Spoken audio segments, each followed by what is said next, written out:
allow us to welcome you into ours. The Detroit Lions. You gonna say what? I ain't getting on that. Wait, what are you? I ain't getting on Getting ready, dog. for practice. Oh, my bad, Jay. Dog. Obviously, Shady was never in the training room. Look, the Detroit Lions, their players are spending a lot of time in here. Training room segments, we got to bring you into the training room to talk about the injuries and how that impacts the game of football in a major way. Detroit Lions, look at all their players that are hurt. Star running back Montgomery, he's out. Pro Bowl defensive player Hutchinson's nice defensive tackle, he's out. And McNeil. I mean, when you really look at all of those players, from Derek Barnes to Rodriguez, Alex, the linebacker, and then even Carlton Davis, defensive back, I'm just wondering, like, is it, Chase, too much to overcome? You know the whole landscape of the NFC. The Eagles, they're playing at a high level right now. The Packers playing at an incredibly high level right now. The Vikings, they looked great yesterday. They've looked really good all season. Are the injuries too much to overcome? On defense, absolutely. On offense, look, losing David Montgomery for me was a big blow. He was a tone setter. Yeah. But I think they can overcome it because of their offensive coordinator. Now, defensively, like, I love Aaron Glenn. But you have 22 guys. You have an entire football team on IR right now. Like James said, 17 starters. I was looking at that camera because Shady's usually over here. They got 17 starters on IR. And so when you have something like that, you have to win in shootouts. They lost 48-42, okay? They scored a ton of points. Jared Goff had over 500 total yards and 5 touchdowns. But they lost because they couldn't stop anyone. So defensively, it's going to be tough. It's a huge deal for me, and because I played in Detroit for a year, to see these Detroit Lions fans so pumped and so excited and just over the moon that they got a team. They have a dominant team. We were talking about them. They were blowing out boys. And then it starts with Aiden Hutchinson. Then it goes to LeSean McCoy. Now it goes to Dave Montgomery. All these guys. So I just feel for the Detroit Lions fans. I think it's going to be too much for them to overcome. They're going to score points. Yeah. But they can't win games like this in the playoffs by outscoring people. I don't know if they got the coach, the mindset, that's a catch, to adjust to the injuries. I was thinking about it during the game. If y'all remember when they played the Packers, they went for it on 4th down. That's what Dan Campbell loves to do. I didn't hate the earlier decision when they went for it on 4th down. They ran with Jahmyr Gibbs, though. And Quay Walker, linebacker, about 6'2", 240, bomb, he smacks him. I'm thinking to myself, if that was David Montgomery, he doesn't just fold like that. Jahmyr Gibbs is a lot lighter. David Montgomery, Shady knows, is a power back. Now that you're losing David Montgomery, your power back, are you intelligent enough to adjust how you call the game? Now that you're losing Carlton Davis, are you intelligent enough to adjust how you call the game? Now that you're losing your defensive tackle, number 64, McNeil, are you intelligent enough to adjust how you call the game? I don't know if I trust Dan Campbell's intuition and his mental pliability to adjust, because you got to know your personnel. I think Dan Campbell always calls the game the same way, but you can't play the hand you wish you have. You have to play the hand you were dealt. Learn that on the blackjack table. I don't know if Dan Campbell's going to play the hand he's dealt as much as he's just going to play the hand he wishes he had. You don't think the way he calls his plays, right, or the way he plays the game, being aggressive, now that the defense is all depleted, and your offense got to be the leader now, because they always was the leader, but now it's like you got to be even more. So you don't think him going for 4th down is like, yo, we got to score. We can't leave nothing in the defense's hands because it's all reserve players. You don't like that? I like that for Dan Campbell. I'm more on the other side. Acho, you with Acho? Yeah, because with Acho?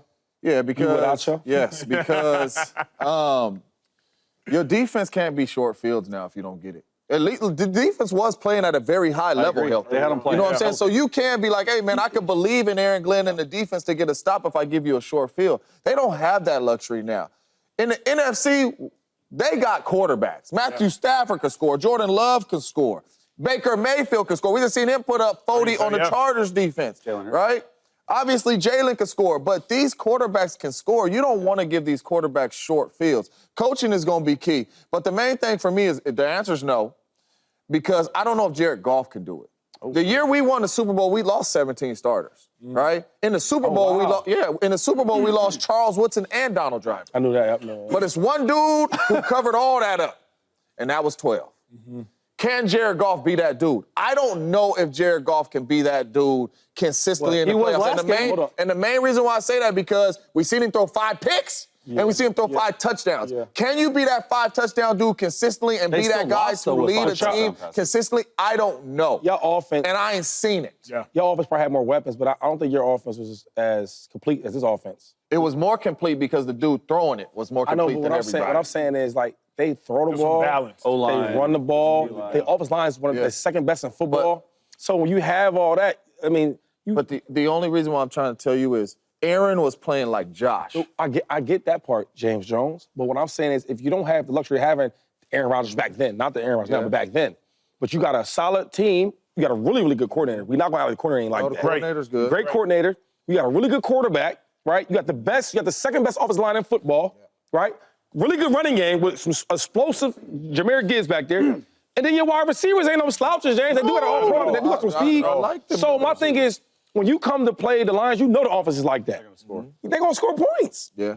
But the offense changes now, too, with Montgomery out. Yeah, that's true. The offense is going to have to cover up a lot more than he covered up. Yeah, that's true. When the two-headed monster get on that football field, that run my is biggest different thing is that Jared Goff became the 4th or 3rd quarterback since 2000 and 5 this touchdowns loss. to lose. 5 touchdowns, 500 yards, no turnovers, and they lost. And that is a hard game to play. He did his best as humanly question. possible, and they still couldn't win. Yeah. So I think it's got. I mean, he got outplayed too, though. Yeah. We can't. Josh, how many teams gonna have a dude like that, number 17 with the Bills? You're gonna have Josh lost Allen by 6. All right, so we got to put that into consideration also. And it's not going to be every time Jared Goff just going to come out there. And No. That's what I'm saying. So what Jared Goff did was hard, too. He just ran into Josh playing at an MVP level.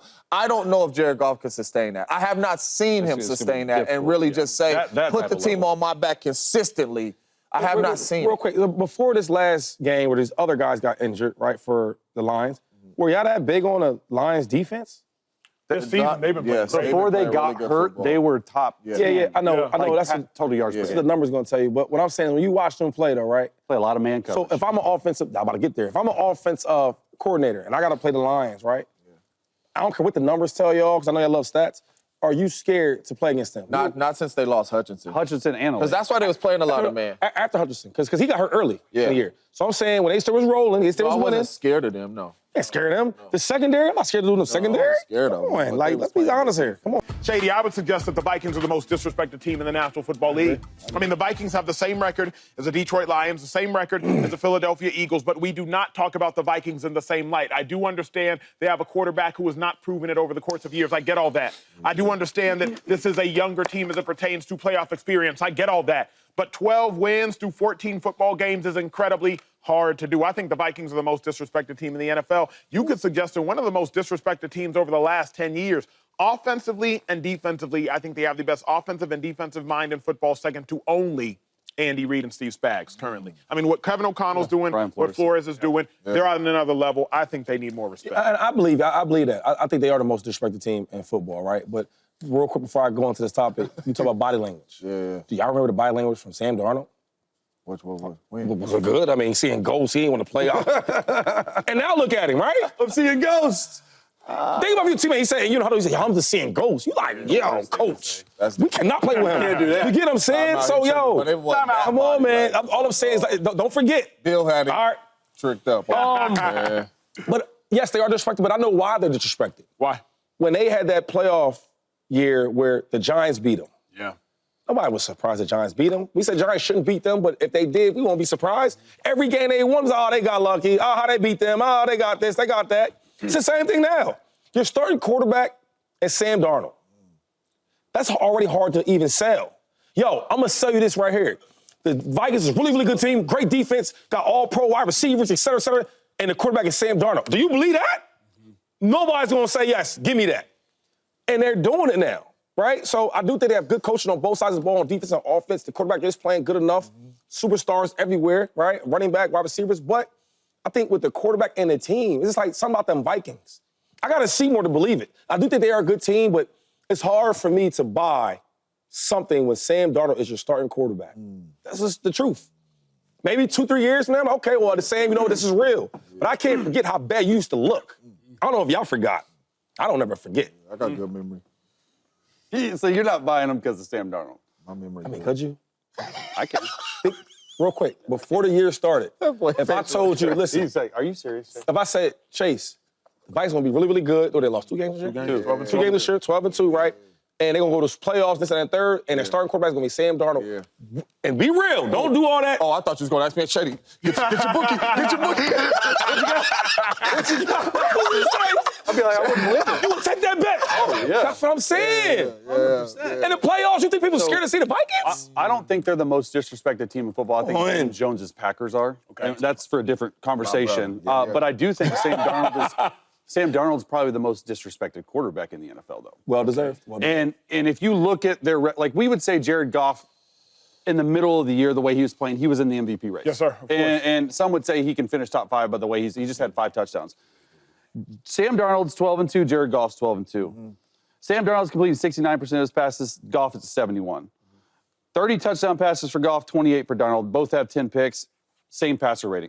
They're the same person this year other than a few passing touchdowns. Mm-hmm. So I think the career resurgence for Sam Darnold has been one of the stories of the year, to be honest with you, because yes, that defense has played really well. Brian Flores deserves all the flowers, but Kevin O'Connell does not get talked about enough. Yeah. Because everyone doubted him out. It's like the band of misfit toys from Sam Darnold and Aaron Jones and some other guys on defense that have gone, that their teams didn't want them, and Kevin O'Connell said, come over here. I'll pay you, Aaron Jones. You know what I'm saying? 800.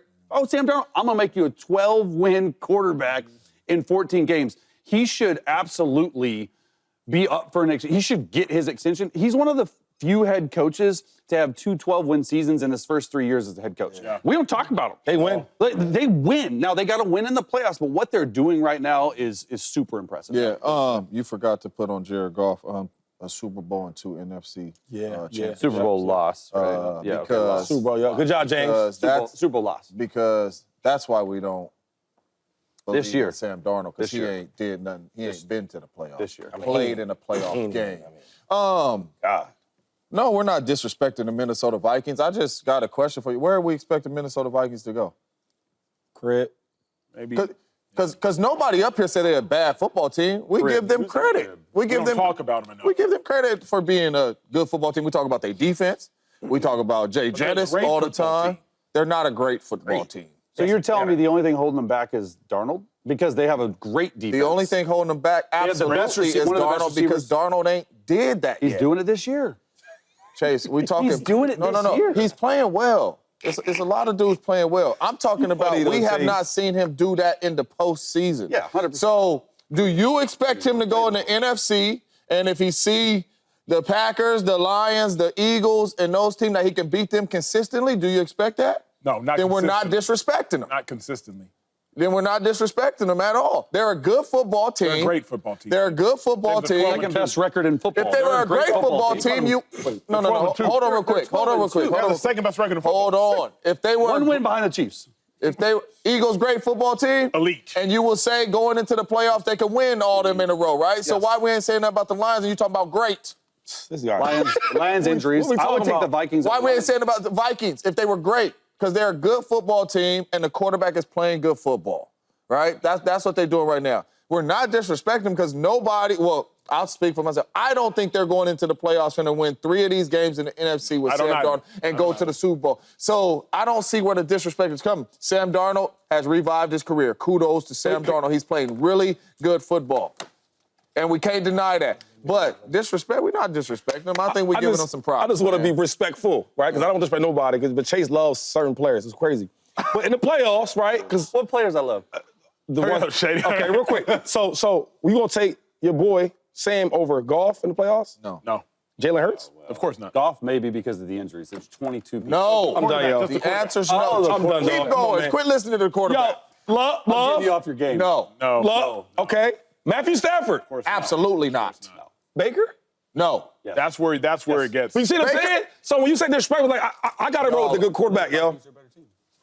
Talking about the quarterback. Talking quarterback.